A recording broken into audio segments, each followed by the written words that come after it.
Hey everyone, Jason Gelios, Michigan Realtor. I want to share with you the outlook for the housing market in 2026. I've been asked a lot about this, like, is it going to get better in 2026? Because for those who don't know, 2025 was pretty rough for real estate, okay?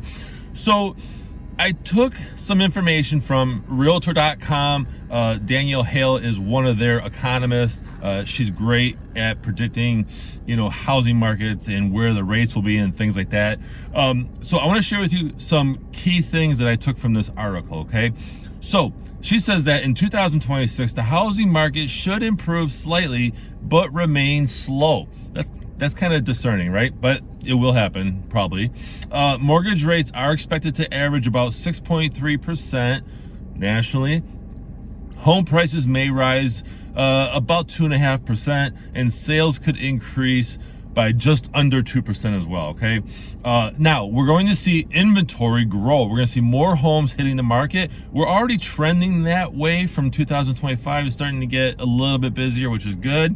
Buyers may gain more negotiating power though, and better affordability, while renters, she says, especially in the South and the West areas, may see rents easing up, okay, which is a good sign for renters, okay? Now, first-time buyers should find conditions somewhat better but still competitive. First-time home buyers had a hard time, in these past years. They just weren't able to actually compete with other buyers, especially buyers that bring cash. So this is great news for first-time buyers.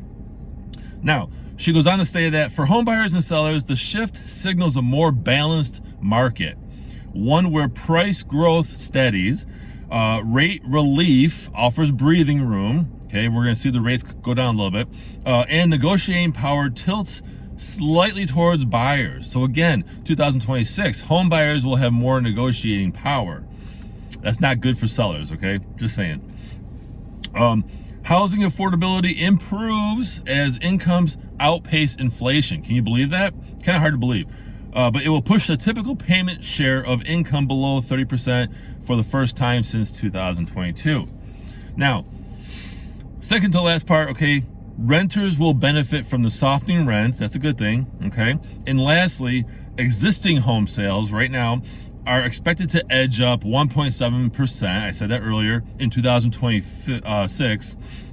Even with the modest rebound, though, existing home sales will remain well below normal as high prices and financing costs continue to hold back demand. Things are expensive, and they're going to continue to be expensive in 2026. Even though home prices are expected to go up, affordability is set to actually improve. That's interesting, right? We need more housing affordability. I'd like to see, in my opinion, more starter homes built by home builders. Why not? Build standard starter homes with starter home prices, okay? I don't know if that's going to happen. I haven't seen a trend for that. But anyway, that would be helpful. So 2026, in a nutshell, there's some optimism brewing. We're headed in the right direction. Unless you're a home seller, and then you're going to have buyers that will have more negotiating power, like I mentioned. So anyway, I appreciate you guys watching this 2026 housing market outlook. Share your thoughts in the comments, and I appreciate you watching.